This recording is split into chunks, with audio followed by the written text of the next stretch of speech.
Welcome back to ராணி சித்திர தையல். நான் இன்னைக்கு ஸ்டெம் ஸ்டிச் எப்படி போடுறது அப்படிங்கறத டுட்டோரியல்ல சொல்லி தரேன். இது ஃபுல்லாவே ஸ்டெம் ஸ்டிச். அது அந்த மிடில்ல இருக்கு இல்லைங்களா, இது ஃபுல்லாவே ஸ்டெம் தான்.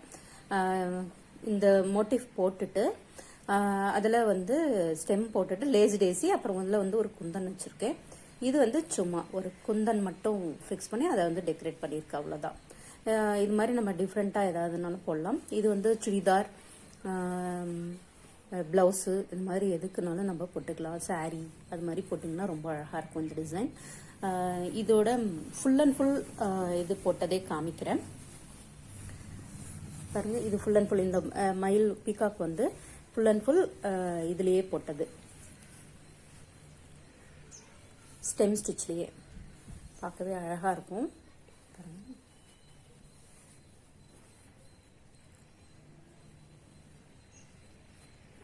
இப்போ நம்ம எப்படி போகிறது அப்படிங்கிறத நம்ம பார்க்கலாம்.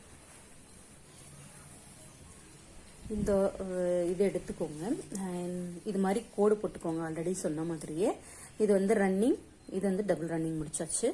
இப்போ இந்த கோட்டில்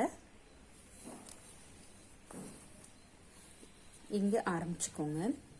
ஆரம்பிச்சுட்டு இப்படி பக்கத்தில் குத்திட்டு இப்படி எடுத்துக்கோங்க. அதே மாதிரி இங்கே இருக்க இந்த த்ரெட்டு இந்த சைடே, அதாவது இந்த கீழே இருக்கிற சைடே இருக்கிற மாதிரி பார்த்துக்கோங்க.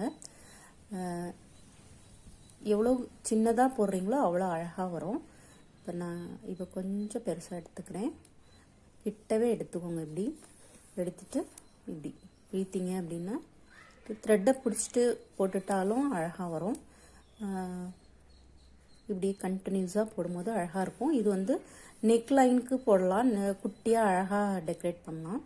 நெக் லைனில் போட்டுட்டு அதுக்கு மேலே ஸ்டோன் வச்சு டெக்கரேட் பண்ணலாம். சம்கி இருக்கு இல்லைங்களா, சீக்வன்ஸ், அது கூட வச்சு பண்ணலாம். இது இப்படி போட்டுகிட்டே வரும்போது ஒரு ஒரு கொஞ்சம் தூரம் போட்டுட்டு ஒரு சம்கி அது மாதிரி வச்சிங்க அப்படின்னா ரொம்ப நல்லா இருக்கும். அதுவும் எப்படி போடுறது அப்படிங்கிறத காமிக்கிறேன் பாருங்க. அழகாக மேக் ஆகிட்டே வருது இல்லைங்களா, குட்டியாக அழகாக இருக்கும்.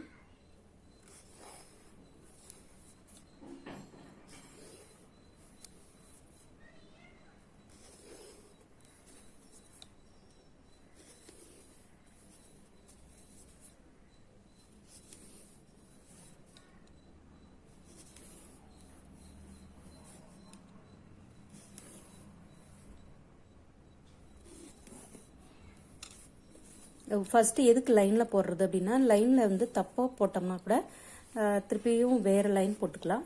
எடுத்த உடனே ஒரு மோட்டிவ், அதை ஒரு ஃப்ளாரு அது மாதிரி போடும்போது கரெக்டாக வராது.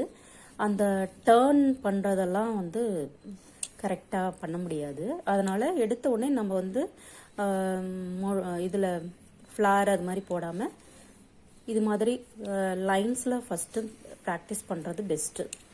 இப்படி லைன்ஸில் லைன் போட்டு ப்ராக்டிஸ் பண்ணிட்டு இந்த லைன் எவ்வளோ பெருசாக போடுறீங்களோ அவ்வளோ நல்ல ப்ராக்டிஸ் ஆகும்.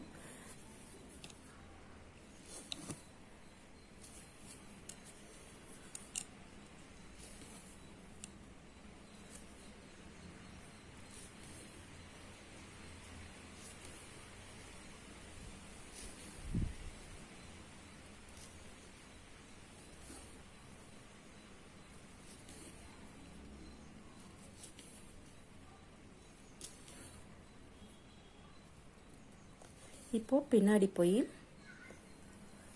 இங்கே வரைக்கும் போட்டாச்சு.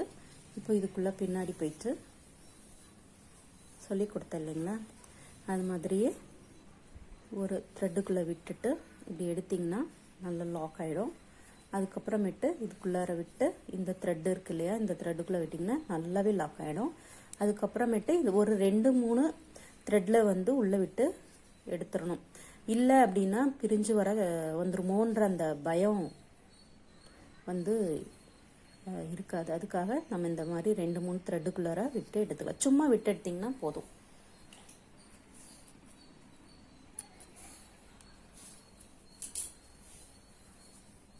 பாருங்க, அழகாக இருக்கு இல்லையா.